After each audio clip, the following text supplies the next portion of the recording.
The opposite of do not contact is our friend Coach Prime, because he likes to say he ain't that hard to find, and apparently we have found him here on the show. Carl, take it away. Coach, what's going on, my brother? Oh! Hey, how you doing, man? Hey, listen, we're going to get straight into some questions, because one of the things that we know in football, or that we see all of the time, is guys decommitting, guys moving schools. Now, you said the other day something about recruits and their girlfriends. They're not even faithful to their girlfriends. So how are they going to be faithful to a school? And my guys want to play that clip real quick before we get started.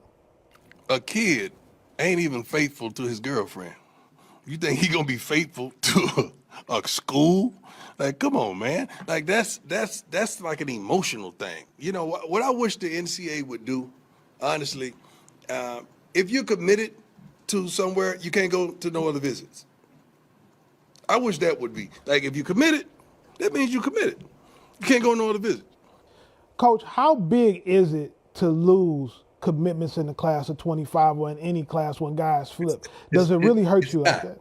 It's not big to lose kids in the class of 25. You know how long that is to stay committed to a person that you don't see but maybe once or twice a year? That's tremendous. I mean, you got to understand, at this point, we have not lost anything that we desperately have to have. Now, if you say a Travis or Shador or this guy or that guy, I got a problem now. Now I'm gonna have to address that. I'm looking at this portal stuff, and I'm seeing quarterbacks and key guys from certain schools. I'm like, ooh, I know that hurt. They weren't ready for that.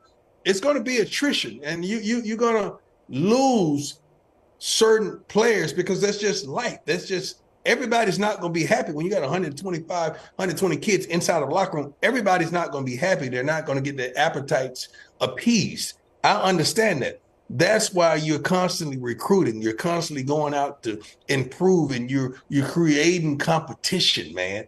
And that's what I love. I love that you got to go out and compete every day in practice just to start on that Saturday. I love that. That's the atmosphere we desire to create at Colorado. That's the atmosphere we're going to create at Colorado. And that's how it's going to be. And I didn't stutter nor did I stumble when I said it.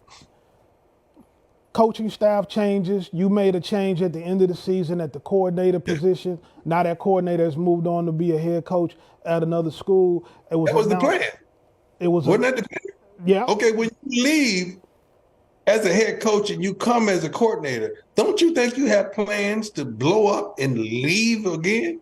That was the plan. So the plan was executed. I am happy for Sean Lewis. I am happy for whomever he took with him. I'm happy that he's elevated. Sean is a good guy. I have no quarrels with Coach Lewis. Coach Lewis did a phenomenal job in the time that he was able to do his job. I'm happy for him. I'm happy for Nick going to Louisville and prospering. I'm happy for Brew. I'm happy for these guys. One of my mentors and one of the guys that I love to do commercials with him every year is Coach Saban. And when I'm on a set, I'm asking him a multitude of questions, how he handled this, how you handled it, how you handled it. And one of the questions were about coaches leaving and coaches prospering, because he deals with that every year. And the wisdom that he gave me was impeccable. The wisdom Jimmy Johnson gives me, impeccable. Mike Zimmer, Coach Andy Reid, like, I'm able to glean from these men that are doing it at a high level or have done it at a high level. And I'm thankful for those opportunities and those conversations. But a lot of things that it's a surprise to y'all, we expected that. We knew it was coming. We haven't been caught off guard with anything. Now, last season, 51 new players in the transfer portal. You took it by storm. What can we expect this recruiting season from Colorado in the transfer portal? Oh, the portal is open, correct? It's you know what we need. If you watch this play, what did you say? Oh, boy, if they just had some protection for Shador. Oh, if they could just get after that passer, oh, they would be So we're going to address that. We're going to address that in the portal and from the high school rankings. You got to understand, high school, to me, it's like draft choices in the NFL. The portal is free agency, and we're in free agency right now. And I'm thankful that we have and we will have the wherewithal to go get what we need. Now, And we know what we need. Now, Coach, with the portal being as big as it is, and you used to be a high school coach also, can guys still find high school players that can come in and contribute right away? Or do we still have high school guys like that out there? It's tough now. It's tough because I think we had maybe 4 to 5 high school guys that came in and contributed. The rest, I mean, they worked their butts off. They're being developed. They received the red shirt, and they're going to be able to help us in the near future.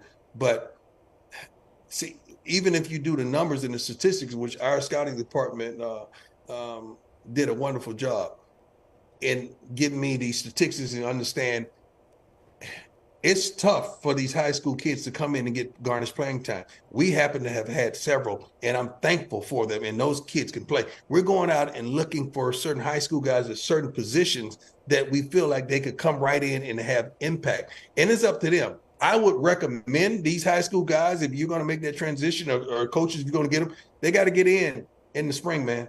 They got to come in so they can learn the playbook, so they can learn the culture, so they can understand the expectations, so they could get away from mama and daddy for a minute and girlfriend, and they can get it all out of their system. And they can understand the support system that you have for them at Colorado or whatever college, and they could be on the path to success. That's tremendous to get them in there early. And we love to get our high school kids in there early. Now, Coach, yesterday there was a lot of controversy in college football with the playoff selections.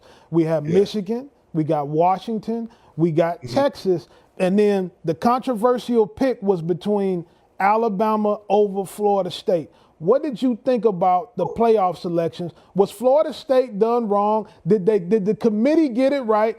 I gotta hear your opinion on the matter. But first and foremost, I want that part. I want the problem. Can I have that problem? Can I have those problems, please? I want those problems. Thank God the committee got it right next year, where there's a bigger gate and open for a plethora of schools having the opportunity to go to the playoffs, and we plan on being one of them. It's no way that you're going to leave Coach Saban and Alabama out of a playoff, and Georgia. No, you're not going to leave Georgia and Alabama out. It ain't no playoff if you do that. I'm happy, man. I'm not happy. I don't know how I would have handled that. I think Coach Norvell did a wonderful job articulating himself, speaking his truth, and the players supporting him as well. That's a tough one, man. I would love to be in that situation. Unfortunately, we're not, but we plan on being in that situation. But that's a tough one. But they're gonna always go with the business. See, people think it's just football, man. You got to understand this is a business as well.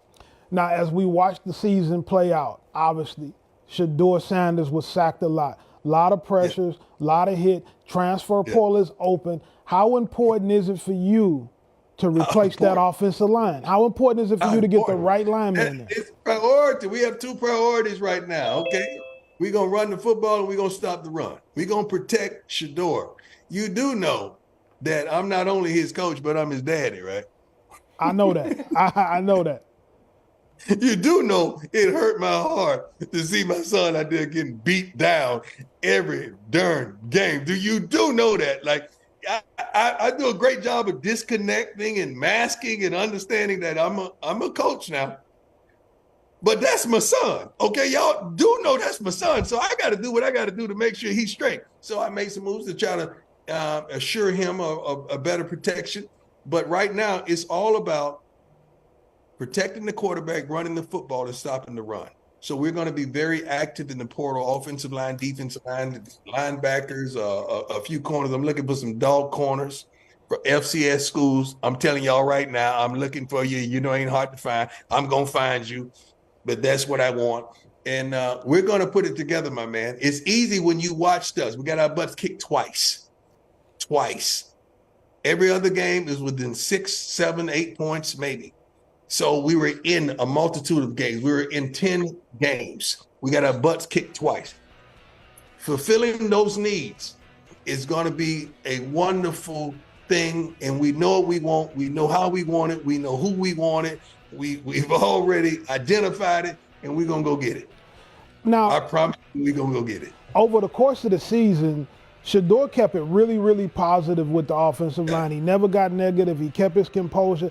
Does he ever come in there and say, Dad, Coach Prime, whatever I'm calling you today, I got to stay number one in the Suns rankings for allowing you to let me get sacked like this, right? Does he ever come in there and say to you, we got to go get these specific guys?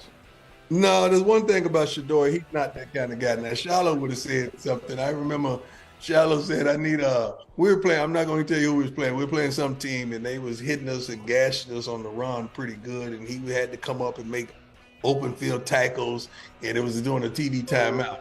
I say, son, I need you to cut your depth out a little bit so you can get up there a little quicker. He said, Dad, I ain't got no help in the house. He didn't mean his teammates want to help him. That was the saying that our pastor who passed away, Pastor Omar Jawar, that was his saying when he was preaching.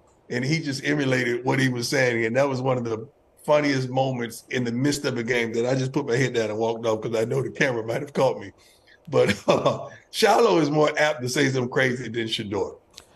The last thing I'm going to ask you before we get out of here is the development of Kamani McLean. Last year, 5-star recruit, came in, didn't play as much in the beginning of the season, started to crack through. How is his development going, and can we expect to see a bigger role of Kamani McLean going into the spring?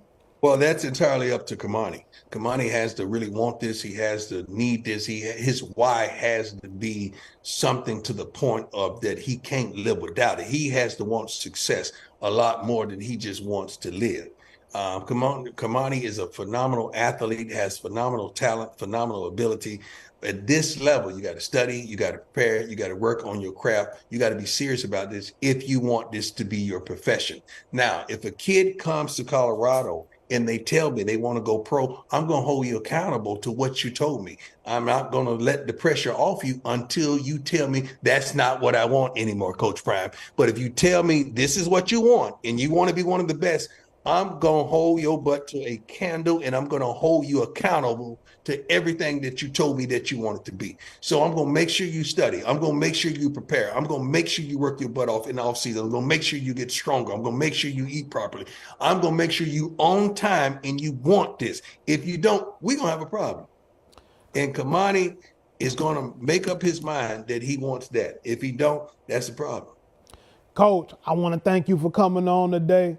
God bless you. Good luck to you this transfer portal season. Let me tell you something. Thank you for being on there and keeping it 100. People don't know how valuable of an asset you are, not only to me, but to a multitude of coaches around the country. One thing about you, Carl, you keep it real.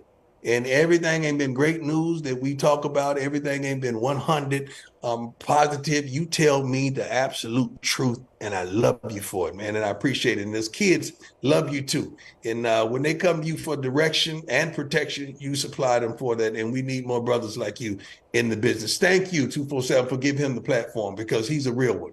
I promise y'all that. God bless y'all, man. Thank you, my brother. You're hard to find. And you're hard to find. You're hard to find. There we go. That was a fantastic interview. I have so many takeaways for that. We're going to download a little bit. I majorly disagree on one thing he said, though, is that people don't realize what we've got in Carl Reed. We 100% know what we got in Carl Reed. So glad that you are here. I'll just go to you first. You did the interview. So what was your biggest takeaway from what Coach Prime just said? He knows exactly what direction he's going in with his staff, and he knows exactly what positions he needs to address in recruiting. And I was up there in the spring before the massive roster change was made, and then getting a chance to see the team play throughout the fall, both through wins and early wins and late season losses. He has a plan, and he's going to work it.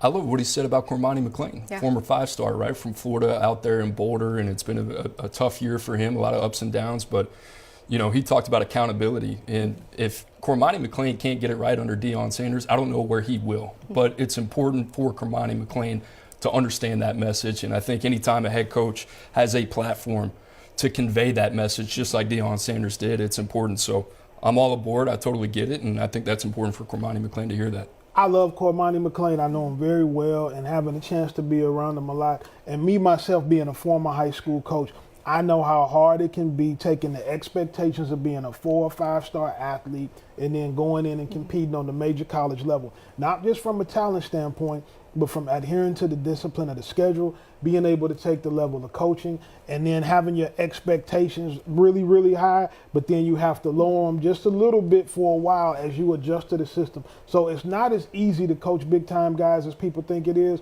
and it's not as easy to get those guys to take coaching, but if you do it, the rewards are extraordinary. And I know Kamani McLean obviously had a really big spotlight on him during the recruiting process, but we're not naive enough to think he's the only player that's come in with those expectations for himself and maybe needs a little nudge to get there. Carl, how many times do you maybe have this conversation with players who say, yeah, I have NFL aspirations, but you're not seeing them take the necessary steps to get there? Well, I have it with them all the time. There are kids that literally call me every single day. There's always an issue with the coach. There's always an issue with the team. Somebody always feels disrespected or like they're not getting their shot. And you have to say, you told me you wanted to play in the National Football League. Are you on time to practice every day? Are you on time to meetings? Are you taking notes? Are you watching film? Are you working the way that you're supposed to work? Can you tell me everything that you need to know about that system? And those are it's not just talent. Yeah. It's not just because your parents want you to be great. You really have to buy into it and be great at what you're trying to do if you want to play in the National Football League and win at a major high level in college. And for those guys that don't make it to the National Football League, they're still going to have to work like that to have success in anything that they decide to do. You've worked at player personnel, Coop. I'm sure you've had those conversations too. And when they come to the program that you're working in, it's a continual thing, right? Yeah, I mean, it's a business at the end of the day. You and I had a long conversation about it last night. You know, it's really about fit, right? So ultimately, at the end of the day, I think a lot of these guys end up finding where they should have been the first time.